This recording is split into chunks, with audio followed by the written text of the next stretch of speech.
On today's Locked On Jayhawks, we'll look at what hopefully got better for KU football during the bye week, a look ahead to some of the upcoming schedule, including a look ahead to the West Virginia Mountaineers, KU football's next opponent.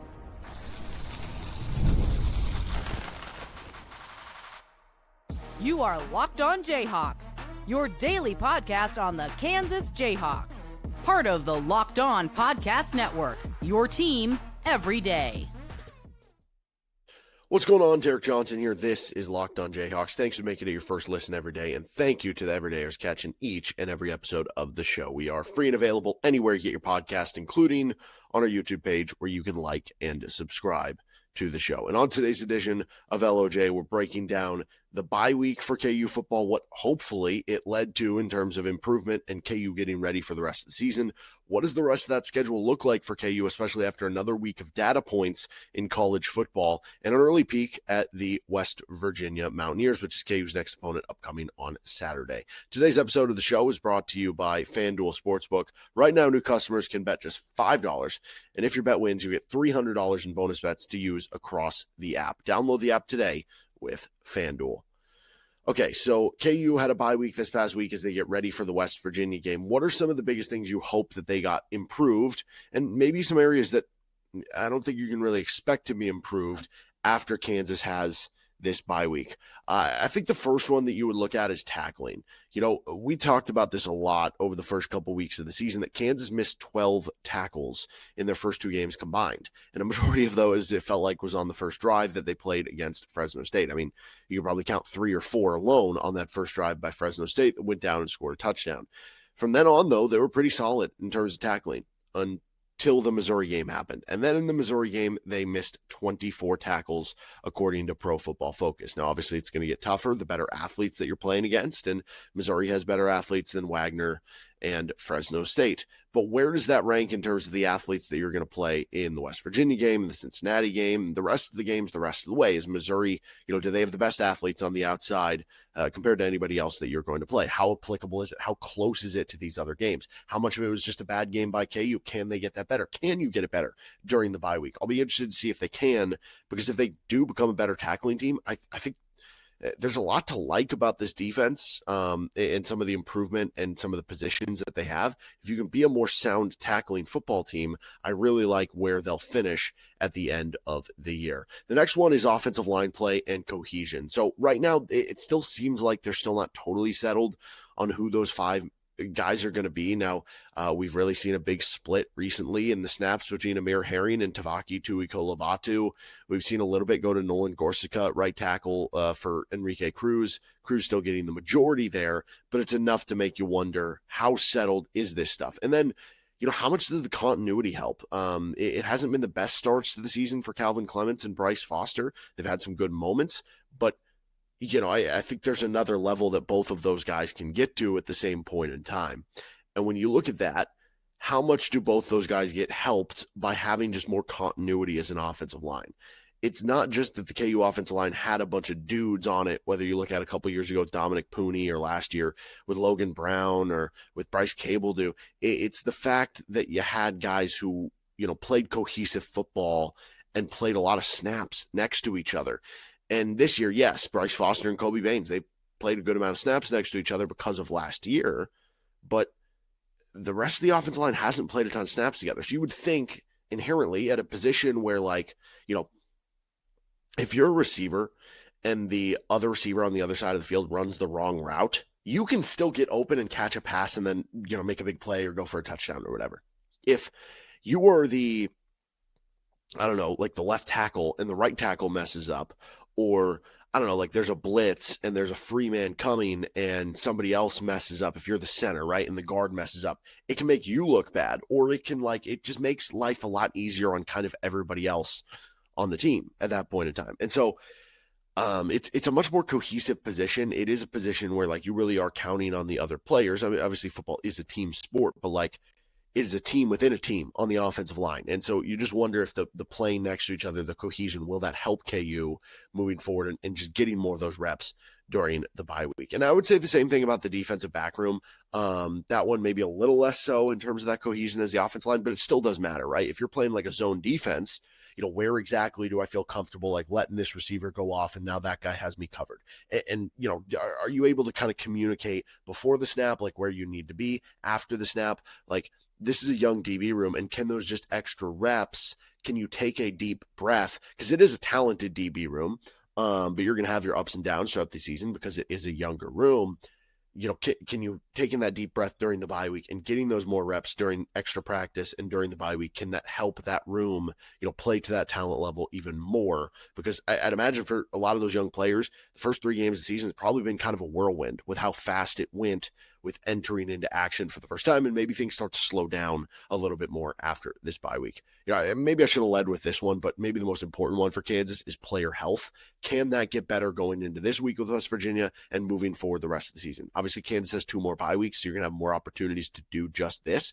But it's both these small injuries, right? Guys are just consistently going to be sore and banged up a little bit and have bumps and bruises, and that stuff can get a little bit better. The fatigue that, whether you're playing through it, maybe it's just making you run a little bit slower, like, does that get a little bit better? And then obviously, most importantly, the guys who, whether they are playing through it, and sometimes we hear about them, sometimes we don't, or the guys that, we just know are missing games or are out. And one of the beauties of this being a Big 12 game is the fact that we're going to get an injury report from Kansas and Lance Leipold. I think that has to come out on Thursday. Maybe it's Friday, but that'll be coming later this week. So we're going to have a better idea of where that's at. But like when you look at Bengali Kamara, he played against Missouri. That would make you think he's going to play against West Virginia. How much can his situation heal over really the 2 weeks leading up into the game? Is it a little bit of a help? Is it a full help? Is it not a help at all? What about some of the guys who we haven't seen play yet? Does this give them the extra opportunity to get fully healthy for the season? Or, the guys who are playing through things, and you think of like a Bryce Foster, for instance, who was injured at the start of fall camp, came back around, and does that extra time off allow him to get back to the level he was playing at last year when he was healthy, right? Like, those are questions that you wonder about the health that can be a good thing for Kansas, but it's also like, okay, if your injury theoretically is a 5-week injury and you're going to try to play through it, what does the 1 week actually do? Either way, you're playing through the pain, whether you're coming back in week 2 or week 4. I don't know. Maybe it's a little less pain, but like there's a certain threshold there where it's just like it hurts regardless, So that'll be kind of interesting. Now, as far as things that I'm not really expecting to change off the bye week for Kansas, I would say game management is one of those. I guess there's a chance that they self-scout and they come to the conclusion that, hey, look what Missouri did. They're going for all these 4th downs. Like, is there an advantage to be had there? But I think we have a big enough sample size that this is just what the coaching staff wants to be more conservative on 4th downs. They're going to be more conservative at the end of halves. Like, that's just kind of what they do. So I'm not really expecting that to change, but maybe there is kind of a come to Jesus moment, so to speak, in that regard. But that's not something that I'm going to be expecting, but it will be interesting against West Virginia. I mean, ideally you don't have to get, overly aggressive. Ideally you can be conservative and find a way to win, but that will matter, whether it is the West Virginia game or some games down the road, if they do become kind of coin flip games. Like I said earlier, the long-term injuries, I guess it does get you closer to being ready to play, but like if somebody again was out 5 weeks, it's not going to necessarily change that night and day. It doesn't completely eliminate some of the injuries. Some guys are still going to be playing through stuff. It just maybe helps a little bit or maybe gets you closer to it. But yeah.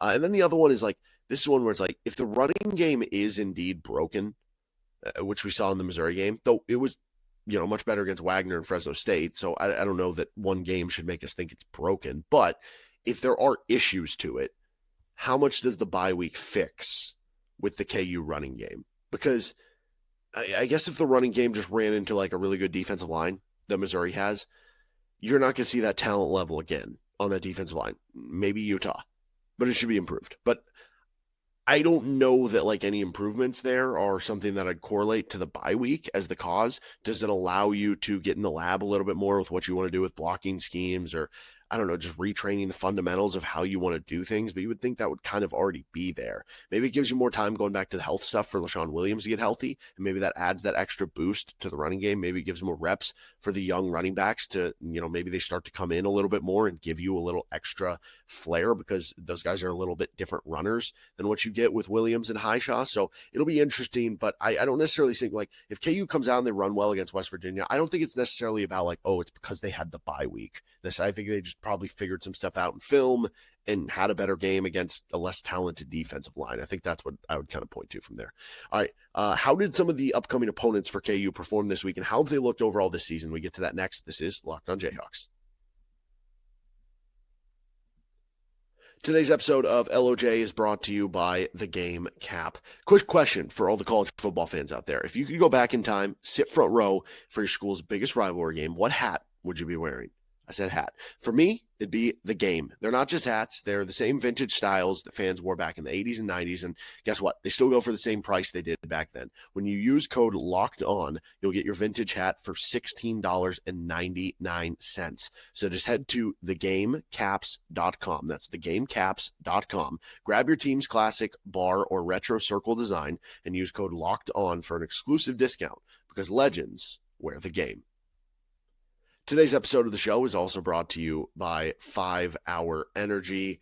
And, you know, with 5 Hour Energy, it's a thing that you can use in a lot of different ways. You want to use it for, you know, a situation where you're tired in the morning. You want to use it for that pick-me-up at 2, 3 in the afternoon. And caffeine just got a flavor upgrade, because 5 Hour Energy shots deliver tasty caffeine in 17 bold flavors. Each 2-ounce shot packs of the caffeine of a premium 12-ounce cup of coffee, plus B vitamins and nutrients with 0 sugar and 0 crashes.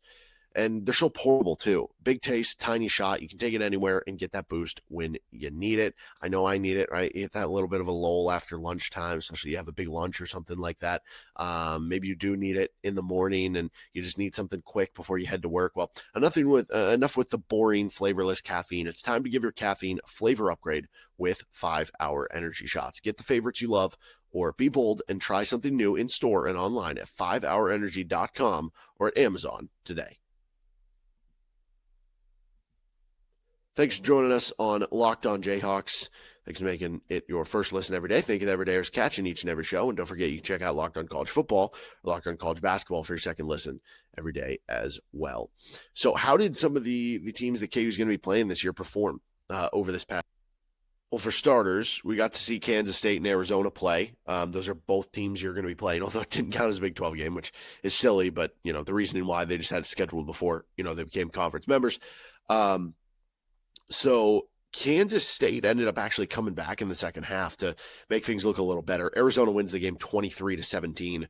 I come away a little more impressed with Arizona. I think Noah Fifita has, you know, bounced back. He really good 2 years ago. Last year, kind of an up and down season. This year, I think he's been better. Really impressed with their running back. That dude is really fast. I thought their defense looked good. K-State is one of those situations where it's like, I know it doesn't look good and the record doesn't look good, but they keep losing these close games where it's like, are they going to be the Kansas of last year, where Kansas was losing these close games and then they end up being better than the record? They play spoiler on some better teams, but they end up not with a very good record in the end. I could actually see that being the case, so it'll be interesting what they do. But there's definitely some holes in that Kansas State team. And I think Avery Johnson had like 15 passing yards at halftime. Like, at times the defense doesn't look very good. At times the offensive line doesn't look very good. They've got some problems.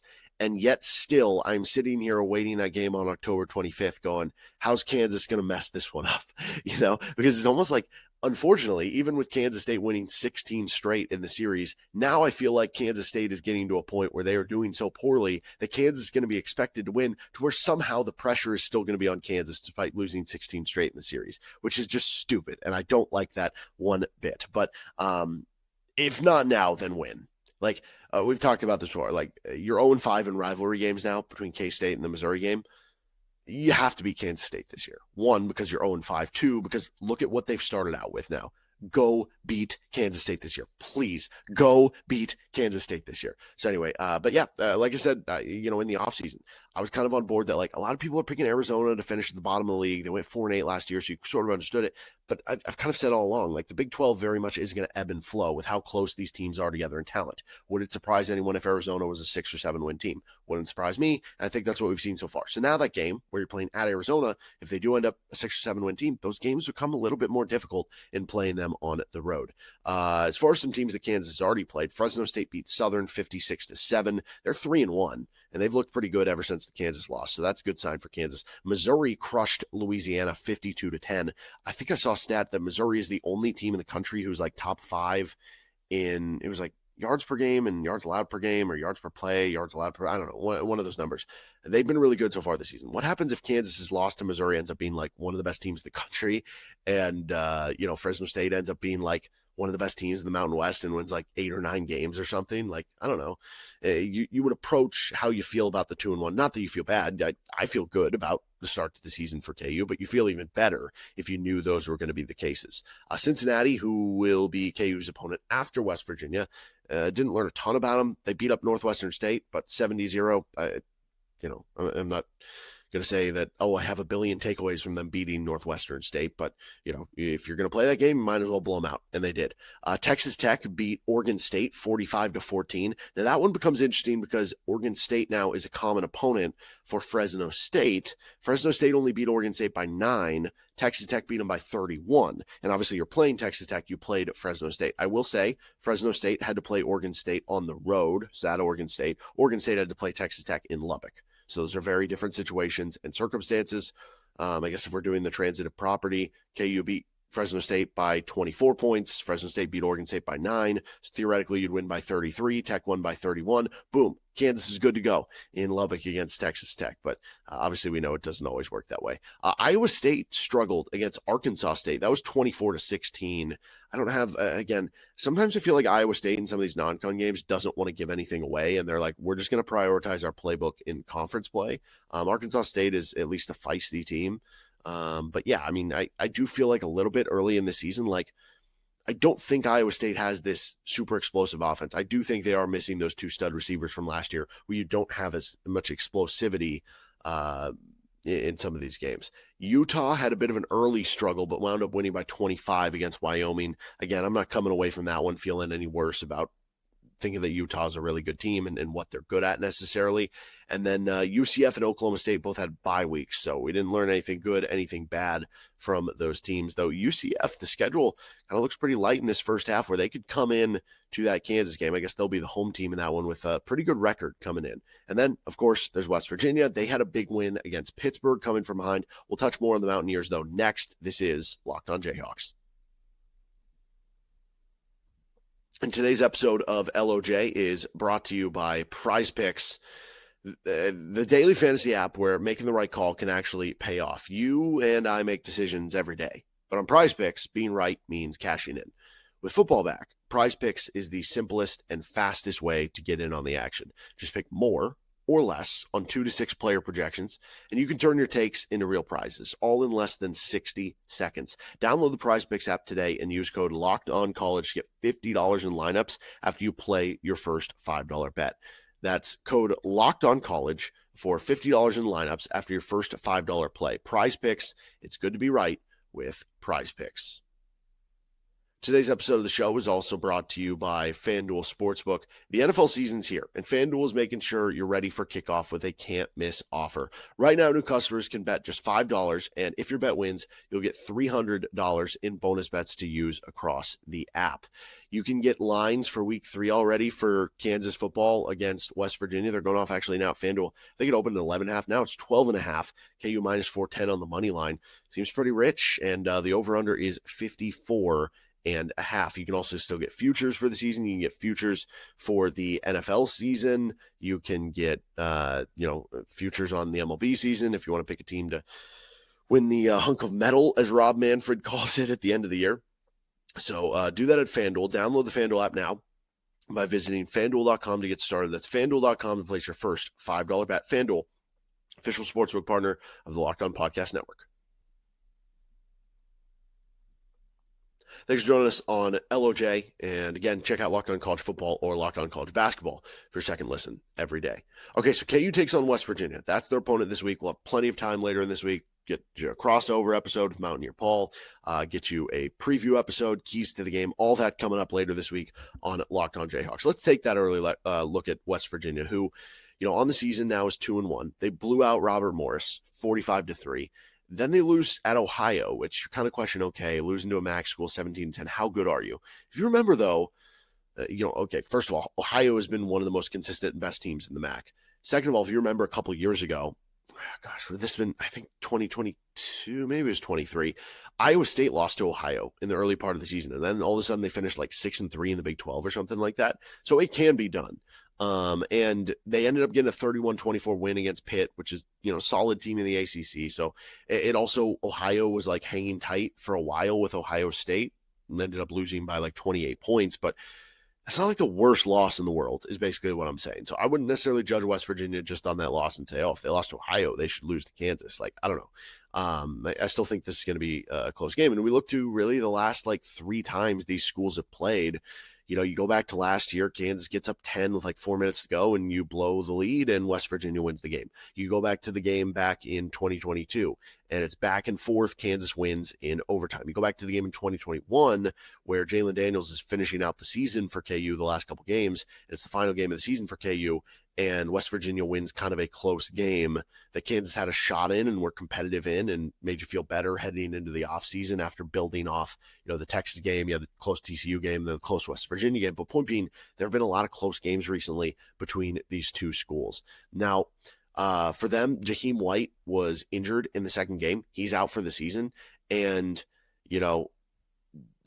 when you have Rich Rodriguez, he's had so much success running the football, but that was a big loss for them. He's been a really good running back so far to this point in the season. Interestingly enough, it's actually their defensive profile that looks better than their offensive profile through the first 3 games of the year.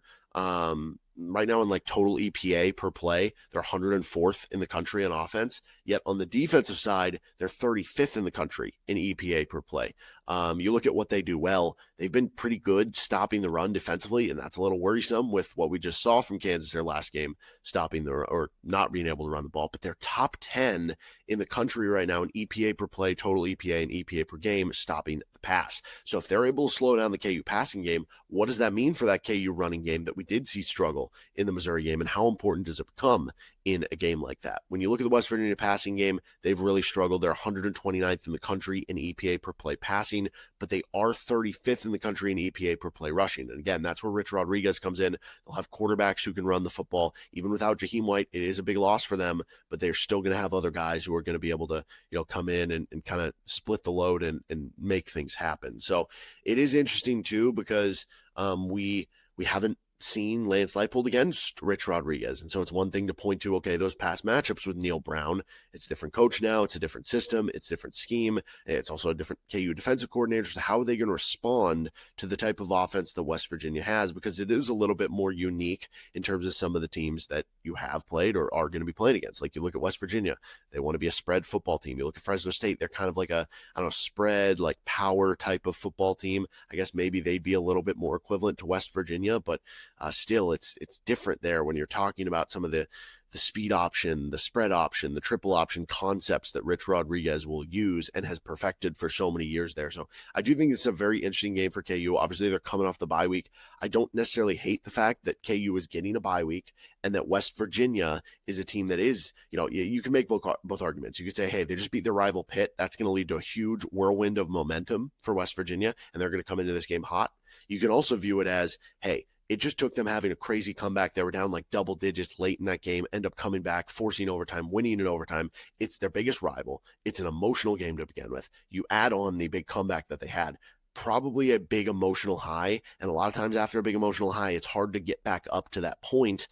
That could be a good thing for KU. Then again, you could look at like the NFL, which is different. Those are professionals, right? As opposed to 18 to 22-year-olds who, after such a big win, they're probably going to go out and party and have a good time, maybe a little bit more. But like you look at the Buffalo Bills, they have that crazy comeback against the Ravens, and they go out and blow up the Jets the next week. So we'll wait and see what happens with that. But KU West Virginia, plenty more preview of that coming up later this week with Locked on Jayhawks, and we'll see you next time with LOJ.